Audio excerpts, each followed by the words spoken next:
সাংবাদিকতা করতে গেলে অনেক সময় বদনাম হবে, তবে হয়তো চাঁদাবাজি বা ধান্দাবাজি, বিভিন্ন অপকর্ম, এই ধরনের সমালোচনা আলোচনা আপনাকে নিয়েই আপনার প্রতিপক্ষ সব সময় অপপ্রচার চালানোর চেষ্টা করবে।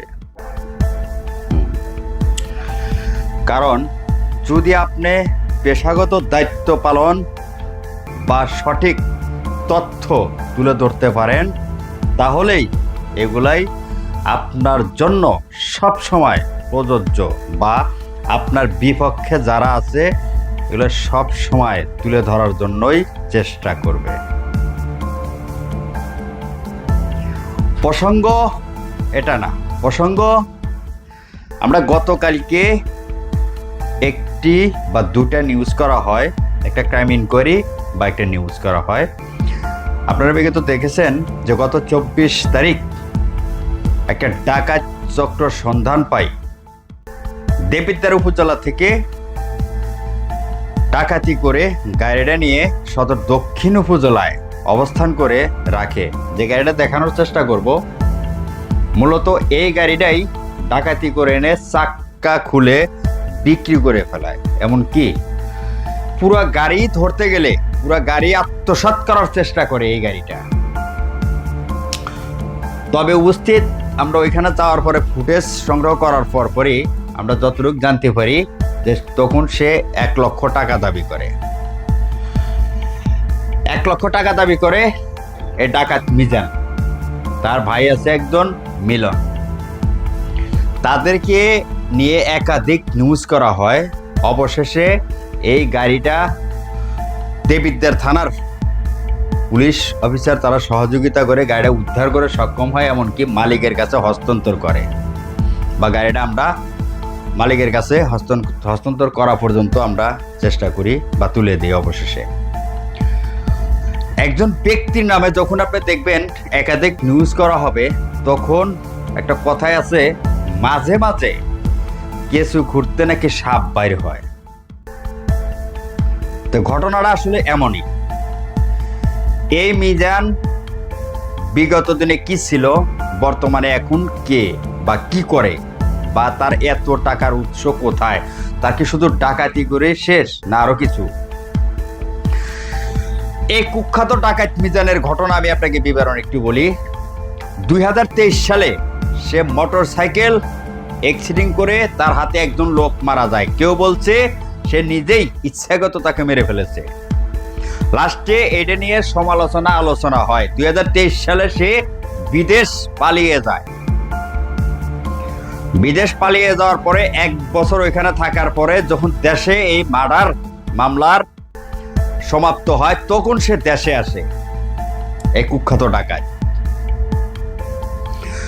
এবার আসেন তার ভোটার আইডি কার্ড, তার জন্ম তারিখ 2002, বর্তমান হয়েছিল 26, তাহলে 24 বছর 24 বছর বয়স চলে।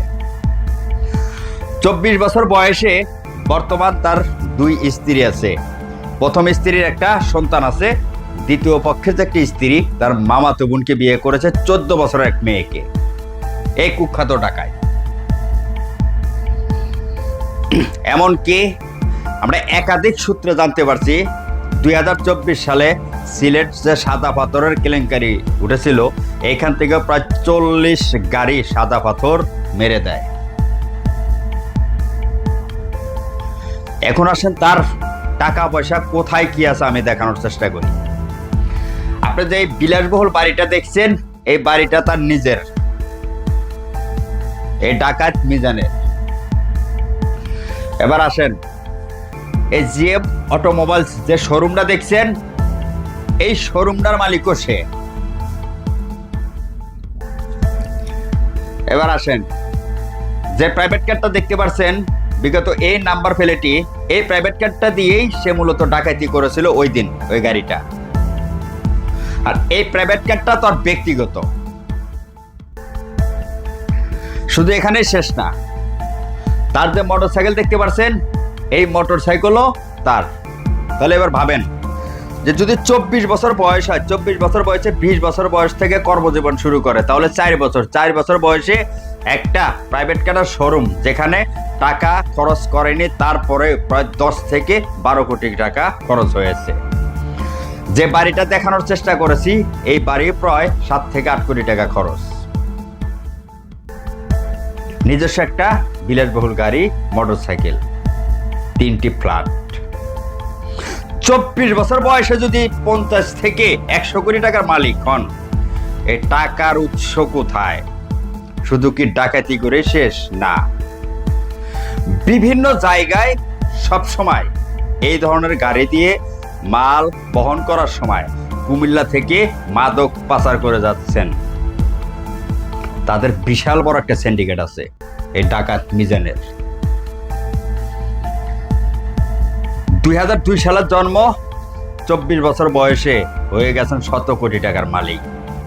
অথচ এই মিজানই, যে মিজান আমি দেখানোর চেষ্টা করবো, আমরা যে প্রথম একটা অফিসে পড়ছিলাম, চাক্কা, এখানে বিভিন্ন গাড়ির চাক্কা মেরামত করা হয় বা রাষ্ট্র চাক্কা ঠিক করা হয়, এই চাক্কার দোকানে সে বিগত জীবনে পরিচালনা করেছেন।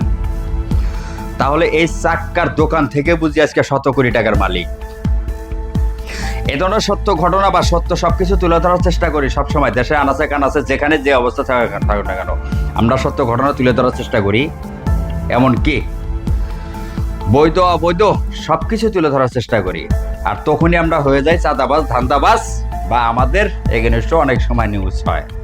তাতে কোনো দুঃখ নেই, কারণ আপনি যখন সত্য ঘটনা তুলে ধরার চেষ্টা করবেন বা নিউজ করবেন বা সমালোচনায় থাকবেন, তো অবশ্যই ভাবতে হবে যে আপনি দেশের জন্য বা মানুষের জাতির জন্য বা মানুষের জন্য কিছু করছেন। আর যদি আপনি ঘুমিয়ে থাকেন, তাহলে আপনার কথা কেউ মনেও করবে না, আপনাকে নিয়ে কেউ সমালোচনাও করবে না, বা আপনাকে কেউ চাঁদাবাজিও বলবে না। চাঁদাবাজি বললে তাতেও কোনো সমস্যা নেই। আমি সবসময় সত্য ঘটনা তুলে ধরার চেষ্টা করি। তবে এই ধরনের ঘটনা আগামী ভবিষ্যতে আমি তুলে ধরবো। কে কি বললো বা কে কি করবে তাতে আসা যায় না, সঠিক এমনকি সত্য কিনা আমি এটাই দেখব। ভালো থাকবেন, ভালো রাখবেন। আল্লাহ হাফেজ।